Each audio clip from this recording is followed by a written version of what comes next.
Hello friends, welcome back to my channel. நம்ம channel ரொம்ப நாள் ஆச்சு DI email போட்டு ரொம்ப பிஸியான டே தான். இன்னைக்கு நான் எப்படி மேனேஜ் பண்றேன், நிறைய பேர் வீட்டுக்கு வர போறாங்க. அவங்களையும் பார்த்துட்டு பாப்பாவை எப்படி மேனேஜ் பண்றேங்கறத அப்டேட் பண்றேன் வாங்க. இன்னைக்கு மார்னிங் பாத்தீங்கன்னா ஹஸ்பண்ட் வந்து மார்க்கெட் போயிட்டு வந்துட்டாங்க. சோ காயெல்லாம் ஃப்ரெஷ்ஷா வாங்கியாச்சு. அதை வந்து அரேஞ்ச் பண்ணனும். சோ அதை எப்படி ஆர்கனைஸ் பண்றேன்னு காமிக்கிறேன். இந்த மாதிரி நார்மலா இருக்கிற ஃப்ரிட்ஜ் வந்து பார்க்கிறதுக்கு கொஞ்சம் நாஸ்தியா இருக்கிற மாதிரி இருக்கும். பட் நான் எப்படி அரேஞ்ச் பண்ணுவேங்கறத காமிக்கிறேன். சும்மா உங்களுக்கு அப்படி வச்சு காமிச்சேன் எப்படி இருக்குன்னு. இப்போ மார்க்கெட் போயிட்டு வந்தனே காய் எல்லாமே நான் தனித்தனியா பிரிச்சுக்கிறேன். பிரிச்சு எடுத்து வச்சுட்டு இந்த மாதிரி கண்டெய்னர்ஸ் வந்து நான் ஆர்டர் பண்ணி வாங்கியிருந்தேன். ஆக்சுவலா மீஷோலயா ஃபிளிப்கார்ட்லயா தெரியல. நான் லிங்க் கீழே கொடுக்குறேன். இது வாங்கி வந்துட்டு இப்போ 2 months ஆகுது. நான் இப்போ காய்கறி எல்லாமே இதுல தான் ஸ்டோர் பண்றேன். ரொம்ப ஃப்ரெஷ்ஷா ஆக்சுவலா ஒரு 1 week தாண்டி போனா கூட ரொம்ப ஃப்ரெஷ்ஷா இருக்கு. ஏன்னா அந்த கீழே ட்ரைன் ஆகுறதுக்கு அந்த கார்டு மாதிரி கொடுத்துருக்காங்க. ஸோ அது போடுறதுனால ஜஸ்ட் உங்களுக்கு ஈரமாவே இருந்துச்சுன்னா கூட அதுல வடிஞ்சிருது. காய்கறி வந்துட்டு ரொம்ப ஃப்ரெஷ்ஷா இருக்கு இதுல வச்சா. ஸோ இதுல 6 டப்பா வந்துட்டு நான் நியர்பை 300 அந்த சம்திங்ல தான் வாங்கினேன். ஸோ அதோட லிங்க் கீழே கொடுக்குறேன், செக் பண்ணி பாருங்க. கட்டாயம் ஒர்த்தான ப்ராடக்ட் தான்.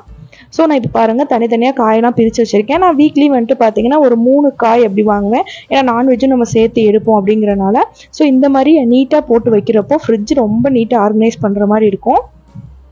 பாருங்க இதுக்கு மூடியும் கொஞ்சம் ஏர்டைட் மாதிரி தான் இருக்குது. ஸோ இப்போ நான் ஆர்கனைஸ் பண்ணி காமிச்சிருக்கேன் பாருங்க எப்படி இருக்குன்னு. ஆக்சுவலாக வந்துட்டு கொத்தமல்லி கருவேப்பிலையும் நான் இதில் தான் ஆஞ்சி வைப்பேன். அது வந்துட்டு ரொம்ப நாள் ஸ்டே ஆகுது. பட் இன்னைக்கு வந்துட்டு ஈவினிங் பானிபூரி செய்யலாங்கிற ஒரு ஐடியா இருக்குது. ஸோ அதுக்கு அளவாக தான் வாங்கிட்டு வந்தாங்களா. ஸோ ஜஸ்ட் வெளியே வச்சிருக்கேன் இன்னைக்கு மட்டும். இல்லாட்டி அதில் போட்டு ஆர்கனைஸ் பண்ணேன்னா இது 1 week பக்கத்தில் வரும். அதே மாதிரி வீக்லி வந்துட்டு பயறு வகைகளும் ஒன்று வாங்கிடுவேன்.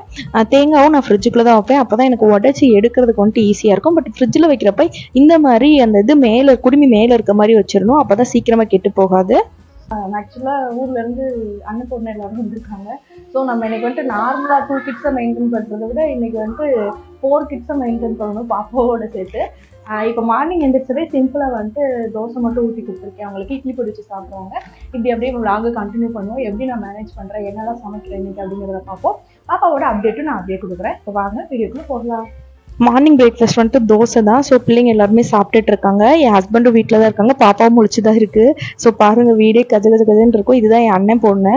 ஸோ அவங்களுக்கு தோசை ஊற்றிட்டு இருக்கேன். ஹஸ்பண்டும் மீன்வெயில் சாப்பிட்டுட்டு இருக்காங்க. பாப்பா பாருங்க தவந்துட்டு இருக்காங்க. பாப்பா ஆக்சுவலாக தவக்க ஆரம்பிச்சிட்டாங்க. இது வந்துட்டு நேற்று அம்மா வீட்டில் நாங்கள் குலோப் ஜாமுன் செஞ்சோம். பாப்பா எல்லாரும் வந்திருக்கிறனால ஸ்நாக்ஸ்ன்னு கேட்குறாங்கன்னு சொல்லிட்டு குலோப் ஜாமுன் செஞ்சோம். குலோப் ஜாமுன் வந்துட்டு நான் செய்கிறப்போ எப்போவுமே உடையாம வரும். உங்களுக்கு ரெசிபி வேணும்னா சொல்லுங்கள், நான் சிம்பிள் குயிக்காக அப்டேட் பண்ணுறேன். அடுத்து வந்துட்டு பார்த்தீங்கன்னா சாப்பிட்டு ஒரு 10:30 அந்த மாதிரி பார்த்தீங்கன்னா பிள்ளைங்களுக்கு ஏதாவது வந்துட்டு ட்ரிங்க்ஸ் மாதிரி கொடுக்கணும். ஏன்னா விளாண்டு ரொம்ப வேர்த்துறாங்க. ஸோ அதனால சர்பத் இருந்தது. ஸோ சர்பத் போட்டுட்ருக்கேன் குழந்தைங்களுக்கு. இந்த மாதிரி கிட்ஸ் வச்சிருக்கிறதுல என்னன்னா அவங்களுக்கு அப்பப்போ ஏதாவது ஸ்நாக்ஸ் செஞ்சு கொடுக்கணும். கொஞ்சம் நம்ம பிஸியாகவே இருக்கிற மாதிரி இருக்கும். பட் அதுவும் கொஞ்சம் எனக்கு பிடிக்கும் தான். ஸோ நன்னாரி சர்பத் தான் இப்போ உங்களுக்கு வந்துட்டு ப்ரிப்பேர் பண்ணி கொடுக்க போகிறேன். இப்போ 1 pot ரைஸ் வச்சிடலாம் அப்படின்னு சொல்லிட்டு ஒரு ஐடியா. சாம்பார் சாதம் செய்யலாம். ஏன்னா இப்போ தான் மார்க்கெட் போயிட்டு வந்தாங்க. ஸோ பீன்ஸு, கேரட்டு, முருங்கைக்காய் அப்படின்னு சொல்லிட்டு எல்லா காயுமே இருக்குது, ஃப்ரெஷ்ஷாக இருக்குது. ஸோ சாம்பார் சாதம் சிம்பிளாக வச்சிடலாம் அப்படின்னு சொல்லிட்டு ஒரு ஐடியா. அதுக்காக இந்த டம்ளரில் வந்துட்டு 1.5 டம்ளர் ரைஸ் எடுத்திருக்கேன். அடுத்து இந்த டம்ளரில் ஒரு 3/4 டம்ளர் நம்ம துவரம் பருப்பு எடுத்துக்கலாம். ஏன்னா நம்ம வந்துட்டு 1.5 cup ரைஸ் தான் போட்டுருக்கோம். இத்தனை பேர் 4 குழந்தைங்க இருக்காங்க, அப்புறம் 2 பேர் பெரியவங்க இருக்காங்க. அப்படி யோசிக்காதீங்க. ஏன்னா பருப்பு சாதம்ன்றப்ப நமக்கு எக்ஸ்ட்ரா வரும் பருப்பு போடுறப்ப. ஸோ 1.5 cup அரிசிக்கு 3/4 டம்ளர் துவரம் பருப்பு எடுத்திருக்கேன். ஸோ அதை சேர்த்து இதை வந்துட்டு கிட்டத்தட்ட வந்துட்டு ஒரு 1 hour முன்னாடியாவது ஊற வச்சிருங்க. ஏன்னா அப்படின்னா தான் நல்லா பொலன்னு வந்துட்டு சாம்பார் சாதம் கோயிலெல்லாம் கொடுப்பாங்க இல்லையா, அந்த மாதிரி வரும். ஸோ இதை வந்துட்டு ஊற வச்சுட்டு நம்ம எல்லா காயும் நறுக்கிற வேலை எல்லா வேலையுமே பார்த்துடலாம். இதுக்கு சைடிஷ் வந்துட்டு என்ன வைக்கலாம்? சைடிஷ் வெண்டிக்காய் பொரியல் வைக்கலாமா? உருளைக்கிழங்கு நேர்த்தாசம். இதுக்கு சைடிஷாக வந்துட்டு நாங்கள் வெண்டிக்காய் பொரியல் செய்ய போகிறோம். ஸோ இதெல்லாம் வந்துட்டு நல்லா டேஸ்ட்டாக குயிக்காக செய்யலாங்கிறத இப்போ பார்த்துடலாம் வாங்க. அவங்க 2 பேரும் நிஜமாவே வெங்காயம் உரிக்கிறாங்க. இவர் வந்து வெங்காயம் உரிக்கிற மாதிரி வீடியோக்கு போஸ்ட் கொடுக்குறாரு. அவங்க 2 பேரும் உண்மையிலே வேலை செய்கிறாங்க. இப்படிதானே? சாம்பார் சாதத்துக்கு என்னென்ன காயில் ஆட் பண்ணியிருக்கேங்கிறத காமிக்கிறவாங்க. சின்ன வெங்காயம் ஒரு 10, பூண்டு ஒரு 10 பல் எடுத்திருக்கேன். ஏன்னா இது வந்துட்டு கேஸ் அதிகமாக இருக்கும். ஸோ பூண்டு கொஞ்சம் நிறையவே சேர்த்துக்கோங்க பருப்புக்கு. அடுத்ததாக ஒரு 3 பச்சை மிளகா, கேரட்டு, பீன்ஸு, முருங்கைக்காய், அது கூட வந்துட்டு உருளைக்கிழங்கு, தக்காளி வந்துட்டு ஒரு 2 தக்காளி வெட்டி எடுத்து வச்சிருக்கேன் சின்னதாக. சாம்பார் சாதத்துக்கு புளி ஊட்டினா இன்னும் கொஞ்சம் நல்ல டேஸ்ட்டாக இருக்கும். ஸோ புளியும் நான் ஊற போட்டு வச்சுருக்கேன். நெக்ஸ்ட் வந்துட்டு பீஸ் இருந்துச்சு. நான் பச்சை பட்டாணி ஃப்ரெஷ்ஷாக இருந்துச்சு. ஸோ அதுவுமே கொஞ்சம் சேர்த்துக்கலாம் நல்லாயிருக்கும் அப்படின்னு சொல்லிட்டு அதையுமே நான் வாஷ் பண்ண எடுத்து வச்சுருக்கேன். இப்போ வாங்க இதை அப்படியே சேர்த்துடலாம். அரிசியும் பருப்பும் கலந்து நான் 1 hour ஊற வச்சதுக்கப்புறமா ஒரு 3-4 தடவை வாஷ் பண்ணி எடுத்துட்டு இந்த காய்கறிலாம் டைரெக்டாக அதில் சேர்த்துடலாம். காய்கறி எந்த அளவுக்கு நம்ம நிறைய சேர்க்குறோமோ அந்த அளவுக்கு நல்ல டேஸ்ட் இருக்கும். ஸோ அது கூட அந்த பட்டாணியுமே நான் சேர்த்துக்கிறேன். இதே மாதிரி நீங்களும் வீட்டில் ட்ரை பண்ணி பாருங்கள். ட்ரை பண்ணி பார்த்தீங்கன்னா கட்டாயம் கமெண்ட் பண்ணுங்கள். இந்த மாதிரி எல்லாத்தையும் சேர்த்ததுக்கப்புறமா நான் அளவாக தண்ணி ஊற்றிக்கிறேன். நான் மொத்தத்துக்கு வந்துட்டு 3 டம்ளர் தண்ணி ஊற்றிருக்கேன். அது கூட மஞ்சத்தூள் கொஞ்சம், மல்லித்தூள் கொஞ்சம், அதாவது அது எல்லாமே 1 டேபிள் ஸ்பூன், சாம்பார் தூள் மட்டும் ஒரு 3 டேபிள் ஸ்பூன் சேர்த்துக்கிறேன். இது எல்லாத்தையுமே ஒன்றாவே சேர்த்துட்டு நம்ம 1 pot ரைஸாகவே வச்சிடலாம். ரொம்ப ஈஸியாக வேலை முடிஞ்சிடும். சாம்பார் தூள் சேர்த்ததுக்கப்புறமா தேவையான அளவு உப்பு. அடுத்ததா பெருங்காயம் வந்துட்டு கட்டாயமாக சேர்த்துக்கோங்க. நான் முன்னாடியே சொன்ன மாதிரி தான் கேஸ்ட்ரிக் அதிகமாக இருக்கும். ஸோ பெருங்காயம் வந்துட்டு நீங்கள் நிறைய சேர்த்துக்கிறது நல்லாயிருக்கும். வாசனையும் நல்லாயிருக்கும் சாம்பார் சாதத்துக்கு. ஸோ இது எல்லாமே சேர்த்து நல்லா கலந்து விட்டதுக்கு அப்புறமா நம்ம ஒரு 3-4 விசில் விட்டு எடுத்துக்கலாம். பாருங்கள், இந்த மாதிரி நல்லா கலந்து விட்டுருங்க.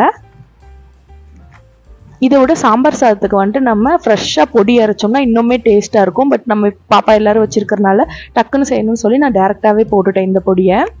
அடுத்ததாக இதோடையே நீங்கள் புளி மட்டும் தயவுசெய்து சேர்த்துறாதீங்க, காயெல்லாம் சரியாக வேகாது.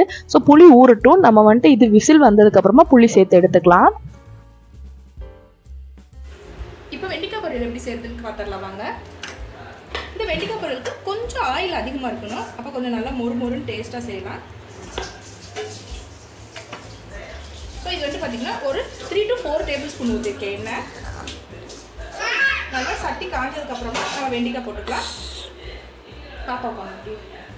பாப்பா பாருங்கள், இப்படி வச்சுட்டு தான் நம்ம சமைக்க வேண்டியிருக்கு. கூடயே இருக்குன்னு சொல்கிறாங்க.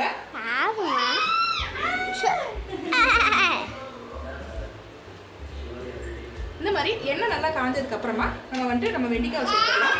வெண்டிக்காய் பார்க்க இவ்வளோ இருக்குது, பட் இன்னும் வதக்குனதுக்கப்புறம் பாருங்கள் எவ்வளோ கம்மியாயிரும்னு.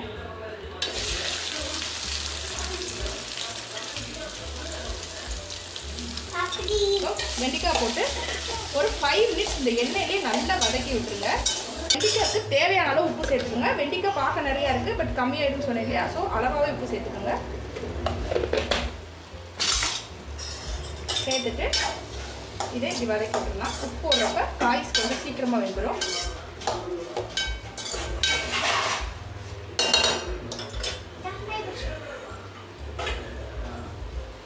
இதை வந்துட்டு ஒரு மூடி போட்டு ஒரு 5 minutes வேக வச்சுக்கலாம். இடையில எடுத்து கிண்டிடுங்க. ஆஃப் பண்ணுங்க. பாப்பாவுக்கு வந்துட்டு ஒரு ட்ரெஸ் ஆர்டர் பண்ணி வாங்கியிருந்தேன் மீஷோலேருந்து. அது எதுக்காகன்னு பார்த்தீங்கன்னா தம்பியோட பர்த்டே May 23. ஸோ பாப்பாவுக்கு ஒரு நியூ ட்ரெஸ் வாங்கலாம் அப்படின்னு சொல்லி இந்த ட்ரெஸ் ரொம்ப நாளாகவே பார்த்துட்டு இருந்தேன். ரொம்ப க்யூட்டாக இருந்துச்சு. ஸோ பாப்பாவுக்கு 6 months ஆனே வாங்கணும்னு நினச்சிட்டு இருந்தேன். ஸோ வாங்கிட்டேன். சூப்பராக இருந்துச்சு. கிளாத் குவாலிட்டி நல்லா சாஃப்ட் பனியன் இருக்கும் இல்லையா, அந்த மாதிரி இருந்தது. இந்த ட்ரெஸ்ஸோட ரேட் வந்துட்டு பார்த்தீங்கன்னா உங்களுக்கு 190 rupees வந்தது. பட் நான் ஒர்த் ஃபார் காஸ்ட்னு தான் சொல்லுவேன். ஸோ இதோட லிங்க்கும் நான் கீழே கொடுத்துட்றேன். இதில் கலர்ஸுமே நிறைய அவைலபிள் இருக்குது. ஸோ நீங்கள் டிஸ்கிரிப்ஷனில் செக் பண்ணிக்கோங்க. இப்போ வெண்டிக்காய் பொரியல் போய் பார்ப்போம். நம்ம இது பாருங்கள், வெண்டிக்காய் கொஞ்சம் நல்லா வதங்கிருச்சு. இந்த மாதிரி நல்லா வதங்கினதுக்கு அப்புறமா நான் வந்துட்டு கொஞ்சமாக சிக்கன் தூள் மட்டும் சேர்த்துக்கிறேன் டேஸ்ட்டுக்காக. ஸோ அதை சேர்த்து லைட்டாக வதக்கி விட்டுக்கலாம். அது நல்லா வதங்கினதுக்கு அப்புறமா கொஞ்சமாக காரத்துக்காக தனி மிளகாத்தூள் சேர்த்துக்கிறேன். ஏன்னா சாம்பார் சாதம் வந்துட்டு கொஞ்சம் நார்மலாக இருக்கிறப்போ இந்த மாதிரி நல்ல காரமாக சைடிஷ் வச்சா தான் டேஸ்ட்டாக இருக்கும். பிள்ளைங்களுமே இதை நல்லா விரும்பி சாப்பிடுவாங்க. ஸோ இந்த மாதிரி நல்லா கிளறி விட்டுக்கோங்க. நம்ம எண்ணெய் ஊற்றின எண்ணெயெல்லாம் பிரிஞ்சு வரணும். அப்போ தான் வந்துட்டு வெண்டிக்காய் நல்லா வெந்திருக்குன்னு அர்த்தம். இப்போ பாருங்கள், நல்லா ரெடி ஆயிடுச்சு வெண்டிக்காய். இந்த பக்கம் பார்த்தீங்கன்னா புளி ஊட்டி கொதிக்க விட்டுருந்தேன் சாம்பார் சாதத்தை. ஸோ அதையுமே நான் கிளறி எடுத்துக்கிறேன். பாருங்கள், சூப்பராக சாஃப்டாக இருந்துச்சு சாம்பார் சாதம். ரொம்பவே டேஸ்ட்டாகவும் இருந்துச்சு. ஸோ இப்போ அப்படியே பரிமாறிட வேண்டியதுதான். அதுக்கு சிப்ஸ் எப்போவுமே குழந்தைங்களுக்கு பிடிக்கும். ஸோ நேந்திரம் சிப்ஸ் இருந்துச்சு, அது வச்சிட்றேன். vlog வந்துட்டு அடிக்கடி போட முடியல. இப்போ குழந்தைங்களை வேற நிறைய மெயின்டைன் பண்ண வேண்டியிருக்காங்க. டெய்லி ஸ்நாக்ஸ் அது இதுன்னு செய்யறதுனால இப்போ நேற்றுலாம் பார்த்தீங்கன்னா பானிபூரி, அதுக்கு முன்னாடி நான் வந்துட்டு குலோப் ஜாமுன், இந்த மாதிரி வந்துட்டு சைடிஸே ரொம்ப ஓவராக போயிட்டு இருக்கு. ஸோ vlog வந்துட்டு கண்டினியூஸாக போட ட்ரை பண்ணுறேன். நிறைய பேர் கேட்குறீங்க ஏங்கா vlogலாம் போட மாட்டேங்கிறீங்கன்னு. ஆனால் அதுவே எனக்கு ரொம்ப ஹாப்பியாக இருக்குது, நம்மளையும் நிறைய பேர் கேட்குறாங்க அப்படின்னு சொல்லிட்டு. So thanks for your support. Next வந்துட்டு பார்த்தீங்கன்னா பாப்பா வந்துட்டு தவக்க ஆரம்பிச்சிட்டாங்களா அப்படின்னு நிறைய பேர் கேட்டிருந்தீங்க. பாப்பா வந்துட்டு தவக்க ஆரம்பிச்சிட்டாங்க. ட்ரை பண்ணுறதுல இருந்து கொஞ்சம் ஒரு ஸ்டெப் அதிகமாயிட்டாங்கன்னே சொல்லலாம். அந்த அளவு வந்துட்டு தவந்துட்டு இருக்காங்க இப்போ. அவ்வளோதான். நான் அவங்க எல்லாரையும் குளிக்க வச்சுட்டு நான் குளிச்சுட்டு ஒரு 1/2 hour தான் பாப்பாவை ஆட்டி விட்டுட்டு வர்றேன். அதுக்கு ரெண்டும் என்ன வேலை பார்க்குதுன்னு மட்டும் பாருங்க. குளிச்சு கிளப்பி விட்டுருந்தா என்ன பண்றீங்க? இது திரும்ப என்ன பண்ணிட்டு இருக்கீங்க?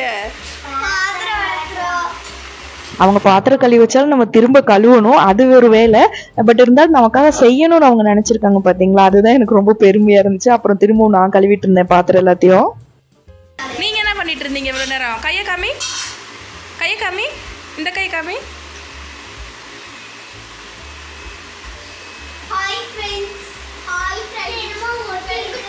அத்தை எடுத்துக்கிறேன் நான். எடுத்துக்க.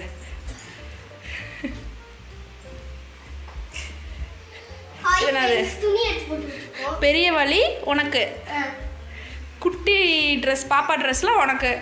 இங்கே பாரு,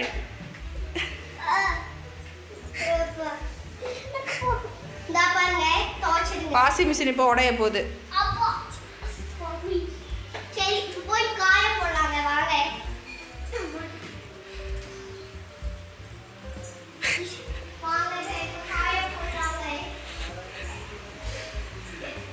ஸோ எனக்காக பாத்திரம் விளக்கிட்டு துணியெல்லாம் காய போட்டு பாவமாக உட்காந்து டிவி பார்த்துட்டு இருந்தாங்க.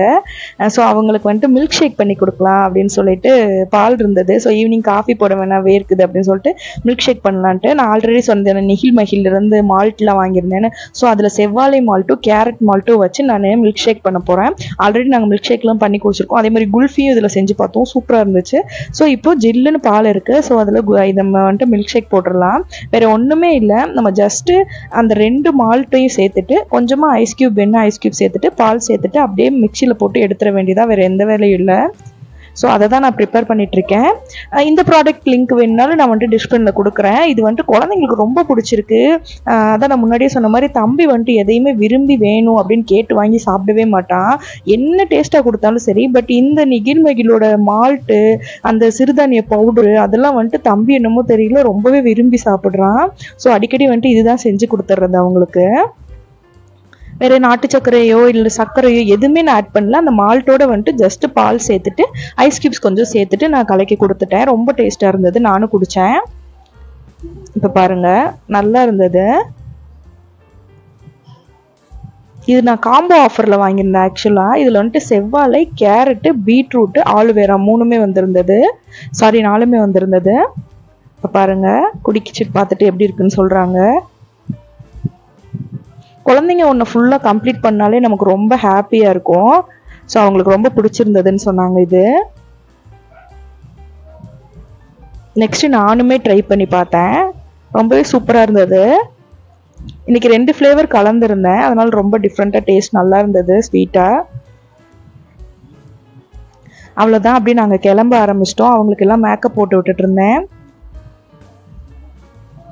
நானும் வந்துட்டு சிம்பிளாக ஒரு ஐஷேடோ போட்டு ஐலைனர் போட்டிருந்தேன். இன்றைக்கி தான் ரொம்ப நாள் ஆச்சுன்னு சொல்லிட்டு ஹேர் வாஷ் பண்ணியிருந்தேன்னு. பாருங்கள், இந்த பாப்பாவுக்கும் மேக்கப் போட்டிருந்தேன். இதுதான் பக்கத்து வீட்டுக்கார பாப்பா. இந்த பாப்பாவை என்னோட பொண்ணான்னு கேட்குறீங்க. இது நம்ம பக்கத்து வீட்டுக்கார பாப்பா, சேதுவோட பெஸ்ட் ஃப்ரெண்ட். மேக்ஸிமம் என் கூட தான் இருப்பாங்க.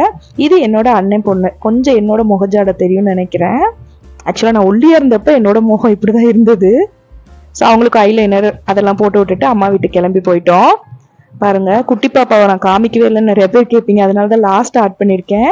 பாப்பா வந்துட்டு இப்போலாம் இந்த மாதிரி வச்சு விளையாடுறதுக்குலாம் விரும்புகிறாங்க. ஸோ அம்மாவும் தம்பியும் உட்காந்து இந்த மாதிரி தொட்டியில் வச்சு ஆட்டிகிட்டு இருந்தாங்க. பாப்பாவுக்கும் வந்துட்டு இப்போ பல ப்ராடக்ட்லாம் ஆர்டர் பண்ணியிருக்கேன், அதெல்லாம் வரிசையாக விளாக் வர்றப்ப காமிக்கிறேன். இந்த விளாக் உங்களுக்கு பிடிச்சிருக்குன்னு நினைக்கிறேன். பிடிச்சிருந்தா லைக் பண்ணிடுங்க. நம்ம சேனலையும் மறந்துடாமல் சப்ஸ்கிரைப் பண்ணியிருக்கேன்.